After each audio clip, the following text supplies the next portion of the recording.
اسرائیل نے تہران میں ایرانی فوجی خلائی پروگرام تیار کرنے کے لیے استعمال ہونے والا کمپاؤنڈ تباہ کرنے کا دعویٰ کر دیا۔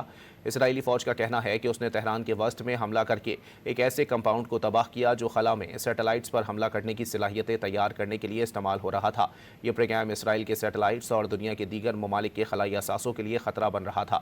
بیان میں کہا گیا ہے کہ یہ کمپاؤنڈ فوجی خلائی پروگرامز کی تیاری کے لیے استعمال ہوتا تھا، جن میں چمران-1 سیٹلائٹ کی تیاری بھی شامل تھی۔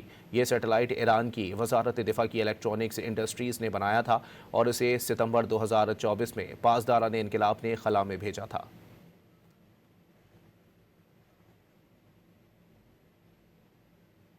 اسرائیل نے تہران میں ایرانی فوجی خلائی پروگرام تیار کرنے کے لیے استعمال ہونے والا کمپاؤنڈ تباہ کرنے کا دعویٰ کر دیا۔ اسرائیلی فوج کا کہنا ہے کہ اس نے تہران کے وسط میں حملہ کر کے ایک ایسے کمپاؤنڈ کو تباہ کیا جو خلا میں سیٹلائٹس پر حملہ کرنے کی صلاحیتیں تیار کرنے کے لیے استعمال ہو رہا تھا۔ یہ پروگرام اسرائیل کے سیٹلائٹس اور دنیا کے دیگر ممالک کے خلائی اثاثوں کے لیے خطرہ بن رہا تھا۔ بیان میں کہا گیا ہے کہ یہ کمپاؤنڈ فوجی خلائی پروگرامز کی تیاری کے لیے استعمال ہوتا تھا، جن میں چمران-1 سیٹلائٹ کی تیاری بھی شامل تھی۔